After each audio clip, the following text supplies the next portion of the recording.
So here's the article on page 31, which kind of puts what Kurt has spoken about in context. Police probe film of pupils aged 12 snorting drugs. Now, that's one side of it, and the other one that really has touched my heart is mother's shocking picture of Ecstasy's son final hours. And this article is by David Wilkes. And the title of the photograph says, "Nothing more they could do." The distressing picture of Rhys Murphy inset on a life support machine in hospital. And it says here, hooked up to a life support machine, Rhys Murphy lies on a hospital bed with a bloodied face in the final hours before he died after taking ecstasy. The 16-year-old's grieving mother, Sarah Lush, released the shocking photograph in a bid to deter other youngsters from experimenting with the Class A drug. Miss Lush, 38, a restaurant worker, said, "A majority of you may think drugs are all good and fun and games, but at the end of the day, they're not, because it can end someone's life, just like poor Rhys's." Did you read this other one? It says, no, it says a shocking video showing children as young as 12. Yes. Apparently snorting drugs in school was being investigated by police yesterday. The clip shows children in uniform at Venerable Bede Church in England Academy. I mean, it's unbelievable. Let's see the video. Yeah, let's play our clip at this, and you can see it. You got to see it to believe it. Heroin, meth. A primary school class discussing Class A drugs. These lessons used to be for older kids, but now they're being given to 10 and 11-year-olds. Cannabis in this country is illegal. If anyone comes up to me, says, "Are you going to come with us, take drugs? Are you going to join any of these drugs?" I'm just going to say no and run away. Year 8 or year 9, maybe people will start offering drugs. With age comes wisdom, so I hope I'll be much smarter and I'll hope to say no. Research by ITV News London has found the number of arrests for possession of cannabis in schools each year across London, Kent, Essex and Hertfordshire has nearly doubled, from 112 to 220 in just 5 years. And that's just for possession of cannabis. While the numbers were much lower, there was a similar rate of rise in the amount of arrests for possessing and dealing other drugs like cocaine and ecstasy. You guys have all had a past that's involved drugs. So why is that? I spoke to a former dealer, user and smuggler who now work to stop others making the same mistakes. Well, I started dealing drugs actually from late 90s. Quince Garcia was jailed 3 times for dealing. Let's not sugarcoat it. It boils down to a lot of it really comes down to social economics. That is a significant change. There's more young people selling it to try and escape poverty. The more people that are selling it and the more rivalry that's going on, that just creates more hostility. In the same 5-year period, the number of 11 to 15-year-olds who admit using drugs has gone up 41%. Cigarettes, legal or illegal? Which takes us back to Hayes Primary. This lesson is being given for free by Fiona Spargo Mabs, whose son Daniel died 4 years ago after taking MDMA.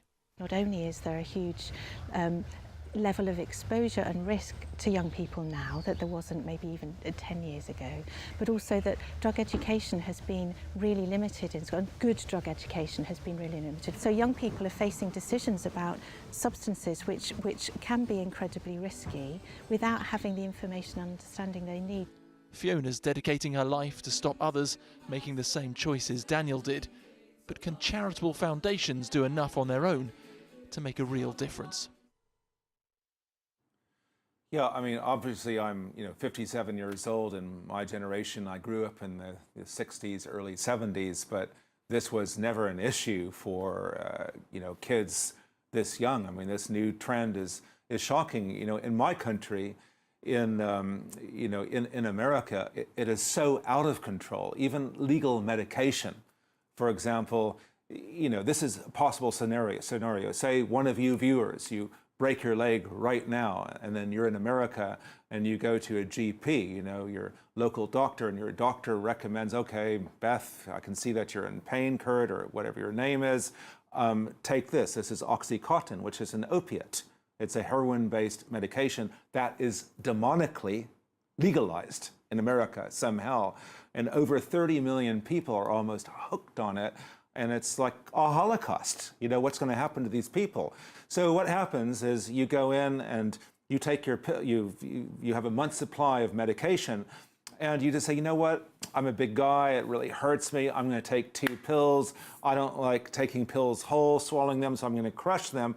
And what you don't realize is when you crush them, you release the time release function of those pills, and then you will get the best high of your life. You will feel no pain. You will feel like you've never felt in your entire life. And you'll do it again and again, and then 3 times your whole body is rewired, and if you want to get off it, it'll be 4 months of sleepless nights.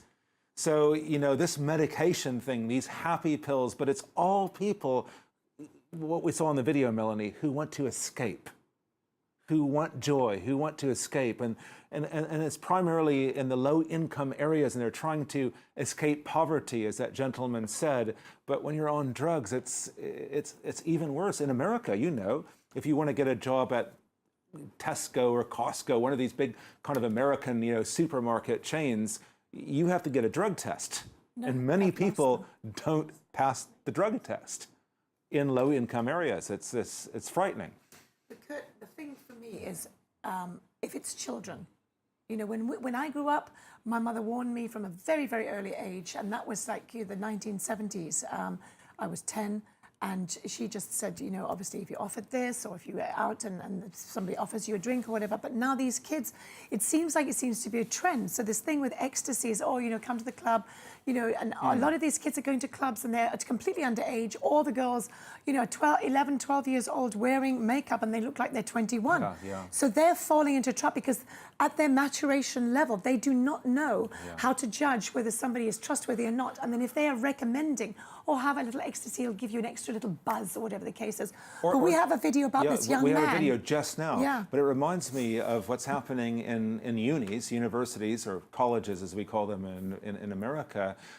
In America, I mean, I meet people from the States that go to uni there, and they say that most kids that they meet are on some type of drug. Now, the new thing is like performance, kind of mental performance enhancing medication. They'll say, you know what, I'm just here for 4 years or 3 years in uni, I'm going to take it. And our daughter was in Oxford University dorms, and it was difficult to find even one person who wasn't abusing substances. Yeah.